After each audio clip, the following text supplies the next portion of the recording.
Eu queria, em primeiro lugar, agradecer o convite para apresentar este livro. Queria agradecer à Tinta da China por ter permitido a estes autores a escreverem um livro de tão grande qualidade. E queria agradecer terem-me colocado num painel de enorme qualidade. Eu não vou... Muitas coisas relativas à solução para... que no fundo dizem respeito ao último capítulo do livro, foram aqui debatidas por quem é muito mais especialista nas matérias abordadas do que eu. Eu ia mesmo fazer a apresentação dos aspectos que eu achei muito importantes do livro e depois tocar noutros que são relacionados e decorrem da leitura do livro. É evidente que há sempre uma reflexão depois do livro. E obviamente também discordando aqui num ponto ou no outro.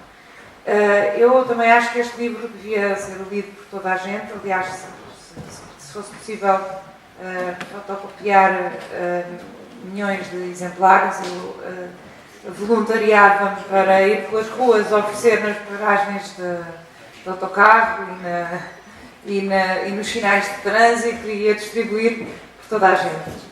Mas parece-me claro que, agora começando a sério, que ninguém está interessado a voltar ao Portugal que tínhamos em 1640, nem no que toca ao estado de miséria em que ele estava, nem a uma monarquia e, portanto, ao repúdio dos valores essenciais da República que temos hoje. Este livro, para mim, foi muito importante ler, porque é fundamental uma reflexão destas, para mim, quando não há um caso paralelo, como o que nós estamos a viver. Isto é, nós podemos falar da experiência que houve na Argentina ou na experiência que houve noutros países, mas penso que não temos uma crise com contornos suficientemente idênticos à que estamos a viver para ser fácil dizer a solução é X ou Y. E, portanto, é necessário associar a inteligência e a sabedoria e a criatividade. E isto é o primeiro ponto que me parece fundamental, é a reflexão que o livro faz.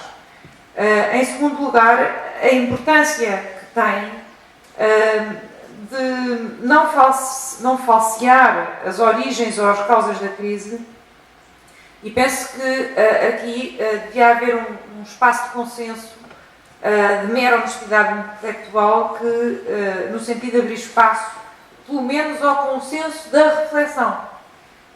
Porque penso que não é possível a ninguém acreditar que tudo isto aconteceu a Portugal e aos outros países da Europa, e em particular a alguns, por causa de um memorando que foi assinado em 2011. E devia haver esse consenso e parar essa luta foi apenas por isto e não por aquilo, e realmente esta reflexão alargada sobre a estrutura do país, sobre o cenário internacional, sobre o cenário europeu, para mim é uma reflexão importantíssima. Também achei fundamental desmontar o discurso moralista sobre a crise. Por exemplo, a ideia os portugueses viviam acima das possibilidades, que é uma ideia que dá a muitas outras possibilidades, mas que traz consigo uma lógica punitiva e, do ponto de vista coletivo, uma lógica de expiação. Acrescentando eu que o moralismo justificativo também pode fazer incorrer no erro de quem o combate e enverdar também esse num discurso moralizador. E fazer isso, penso, é cair no erro que se quer corrigir, é combater a criatura, se quiserem, ganhando os contornos da mesma. Há decisões imorais que devem ser denunciadas exatamente nesses termos, mas penso que não deve haver um discurso moralista do ponto de vista genérico. O livro destrói a narrativa da mera aplicação do memorando e dá o toque, o qual, evidentemente, eu concordo na oportunidade a que este foi levado para a transformação da economia portuguesa. Sobre isto eu gostava de acrescentar que não tenho a Troika e o governo atual, que entende ser mais troikista do que português, por vazios de inteligência após tantos orçamentos falhados, não estou a contar apenas com os orçamentos regulares, mas com os retificativos. Isto é, eu sou obrigada a encontrar um sentido para isto.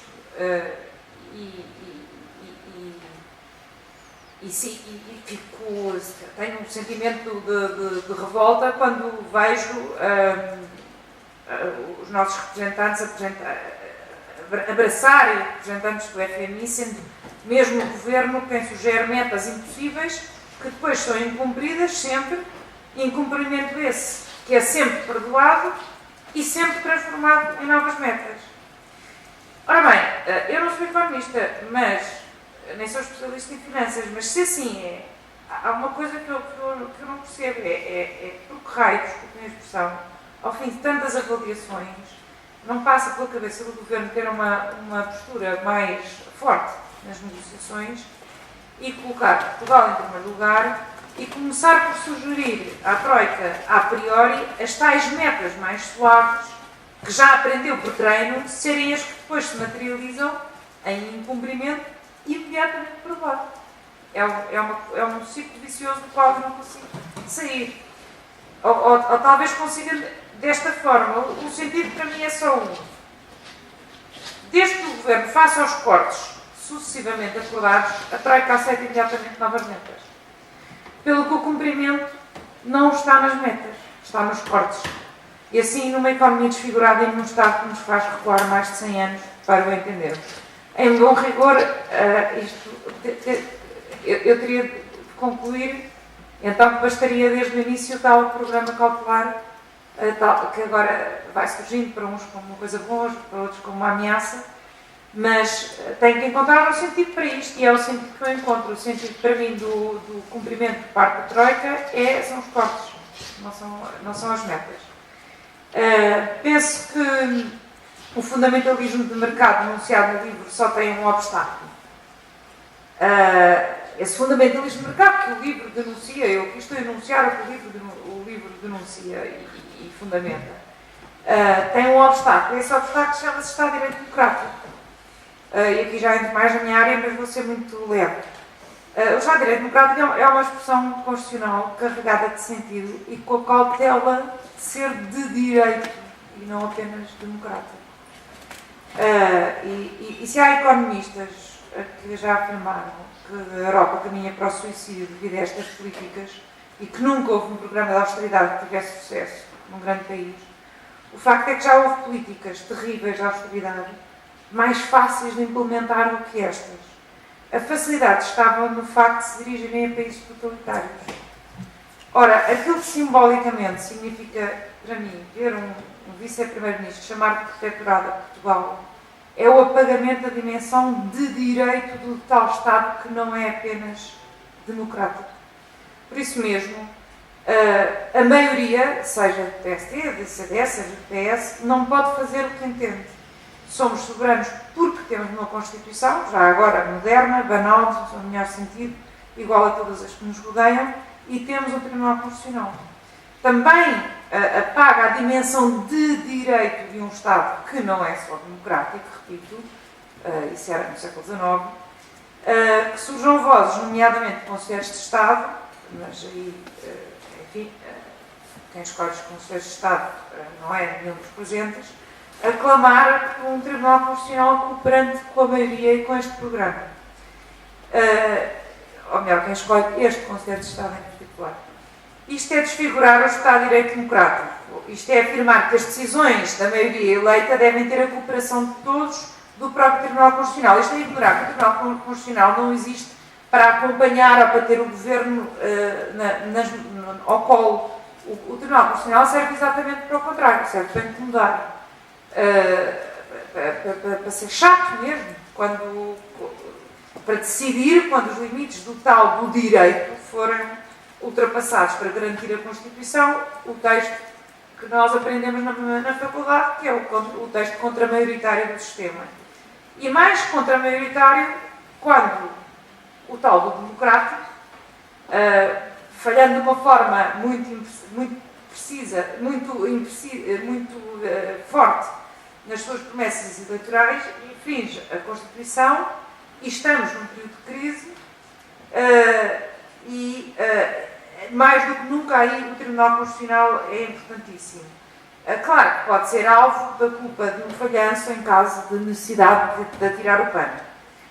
Também é simbólico que se apaga o tal do direito que o Estado é quando Durão Barroso, a FMI, a Comissão Europeia e outros pressionam o órgão de soberania português responsável por guardar o guarda, estou a usar uma expressão que aprendi em casa, e que nem o Presidente da República, nem o Primeiro-Ministro, nem o Vice-Primeiro-Ministro, estes últimos dois, penso que são os últimos dois, com a bandeira na lapela, se sintam em nossa representação ofendidos, que não protestem, que não ocultem o que sabem ser a reação hipotética a um mero comentário de qualquer comissário a uma decisão do Tribunal Constitucional alemão. Este livro faz a denúncia, mas mais importante faz propostas, passa por muitos tópicos que nós não vemos serem discutidos com profundidade na comunicação social, por exemplo, o que conduziu a economia portuguesa à crise, desmente lugares comuns, faz uma análise europeia das causas da crise, faz uma análise que é importantíssima, que tem a ver com o alargamento da União Europeia, aliás, das consequências que isso teve, explica muito bem, isso, nesse sentido é muito importante que toda a gente pudesse ler este livro, o que é o memorando de entendimento, depois havia coisas que eu ia dizer, que não vou dizer porque foram aqui ditas, e fala das consequências do choque económico e social que estamos a viver, no desemprego, nas falências, ao que eu acrescentaria um lado burocrático de ajuda ao sistema, que é um lado que não se nota tanto, mas que é muito forte, que é, por exemplo, uma pessoa perder o rendimento social de inserção porque não entregou uma carta, ou uma pessoa receber uma carta a pedir que faça prova de que está vivo para receber a pensão. E burocraticamente há pessoas que desaparecem do sistema. E parece bom sinal que há menos pessoas que estão a receber rendimento social de inserção, mas depois vê-se que houve uma espécie de inversão de bónus da prova numa série de procedimentos de prestações sociais que depois mascaram o que é a realidade portuguesa. E mais uma vez, perante tantas falhas, pergunta-se porque é que não houve uma revisão da estratégia em vez de uma sucessiva apresentação de pacotes de austeridade, e eu repito que tem de haver um sentido. E o único sentido que eu encontro é aquele que falava há pouco. Acho que todos somos a favor do rigor orçamental, acho que a austeridade poderia ter sido aplicada em doses muito mais leves. Acho que o memorando não foi visto como um mal necessário, mas como um bem bestial, e foi com esse espírito que foi sendo renegociado, mas o sentido é aquele que eu encontro. As grandes metas são os cortes. E portanto, nós cada vez que cumprimos os cortes somos perdoados dos incumprimentos. E isto tem que ter um objetivo, tem que ter um objetivo de transformação de uma economia numa outra economia qualquer, com outro sentido. E só para acabar, eu diria que esta lógica traquista, orgulhosamente só, vai impondo um modelo de sociedade e economia, de resto sugerido no guião para a reforma do Estado, modelo esse que penso que não foi pensado, estudado, ajuizado como o melhor para o bem comum. Eu penso que é um modelo ideológico que se quer impor como consequência da crise. O modelo vai sendo aberto à sedução com frases amigas como livre escolha, ou autonomia, ou direito a seguir o teu próprio rumo, ou Estado melhor. Esta retórica demagógica e perigosa, ao mesmo tempo, mais não é do que o retorno ao cada um por si, é velha e falhada, é o retorno ao liberalismo falhado, é a intencional destruição da superação do individualismo pela solidariedade, É a crença de que as funções sociais do Estado são despesa e não rendimento das famílias, que não se devem ser de todos como são, porque o IRS desde logo é progressivo. É a visão que permite que os mais privilegiados tenham um lugar cimeiro e que os mais pobres não tenham as mesmas oportunidades, por exemplo, no ensino, vejam-se as últimas propostas. Esta lógica, em bom rigor, é a destruição da própria social-democracia e da democracia cristã. Esta lógica destrói o que já se tinha percebido nos anos 30, que o combate à pobreza é um investimento e não uma despesa. É uma lógica que me lembra vozes do passado. Se fizerem um símbolo do Bush filho, do No Child Left Behind, que é uma frase que soa muito bem. No Child Left Behind, nenhuma criança ficará para trás. E depois soava muito bem e depois foi aquele programa horrível de exclusão dos jovens mais carenciados e um ensino público propositadamente mau e discriminatório desses jovens de zonas sociais terríveis. E nada é novo nisso, quer dizer, lê-se o texto, por exemplo, esta proposta, e está lá o subtexto, as referências todas. Eu às vezes quase parece que estou a ouvir frases da Thatcher, mas assim em tom luso. As medidas são tomadas sem ligação umas com as outras, que eu penso que foi um problema, e pode ser um aspecto de solução para o futuro.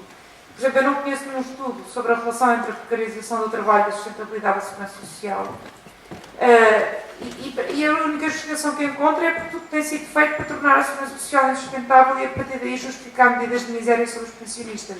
Não conheço um estudo sobre a mobilidade dos cortes de salários na função pública ser um fator da proclamada aproximação do regime público ao privado. Porquê? Porque o que se está a fazer na função pública e que se tentou fazer e foi travado pelo Tribunal Constitucional leva a que se possa mais tarde justificar medidas de miséria no setor privado para então o igualar à função pública, afinal então prejudicada, ou seja, haver uma lógica de nivelar por baixo.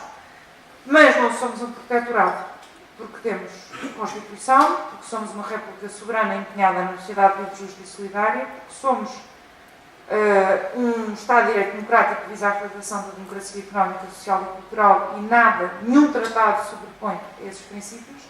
Seguir o caminho que tão bem apontam no livro seria destruir a democracia material, esta que rejeita todas as políticas que ponham em causa os objetivos que estão enunciados no artigo 2º da Constituição, e somos membros que têm direito da União Europeia e devemos fazer ouvir a nossa voz ao mais alto nível, e somos membros da ONU. E isto é importante porque somos soberanos, mas somos internacionalistas.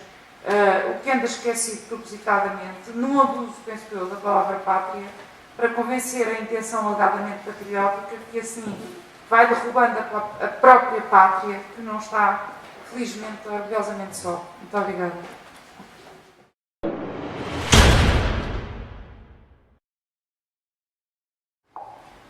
Bom, eu vou ser muito sucinta. A pergunta era o que aconteceria se não se fizesse absolutamente nada, certo? Se não se fizesse absolutamente nada. Como eu já acho que a democracia material está em causa, se não se fizesse nada, e estando neste momento o desemprego com um número de 1 milhão, e 20% das pessoas não têm qualquer apoio social, havendo uma diminuição e uma marcha atrás nos apoios sociais aos mais protegidos, como aos beneficiários do rendimento social de inserção, havendo um ataque aos fracos, porque é aí que se corta a despesa, porque é fácil, havendo uma imigração que hoje saem 76 jovens por dia de Portugal licenciados, eu penso mesmo que estamos num estado. Eu repeti a tua expressão que eu também usei, isto é mesmo um documento político, um memorando, e todas as suas revisões.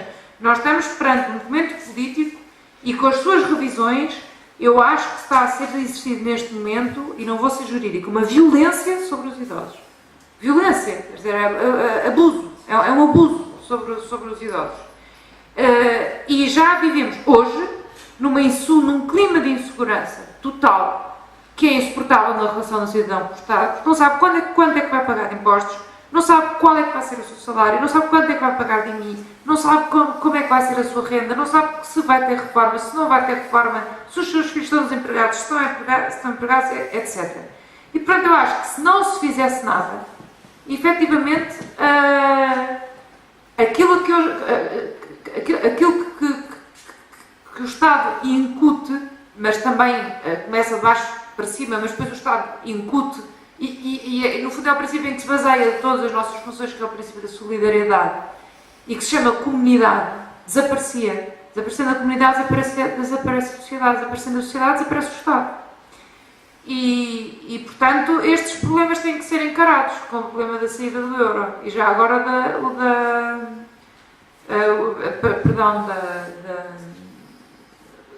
de uma União Federal.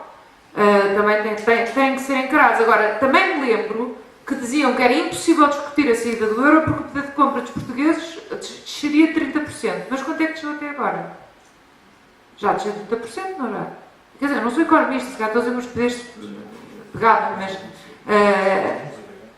pelo menos em alguns agregados terá descido isso, não é? Se calhar não pode ser em toda a gente desceu 30%, mas em agregados fundamentais desceu 30%. E, portanto, a questão deve ser encarada, e aí há especialistas muito melhores do que eu, mas que eu acho que o Estado, tal como nós o conhecemos, com as funções que tem, e com o que implica, não é, estar por trás dessas funções, desapareceria se não fizéssemos absolutamente nada, acho.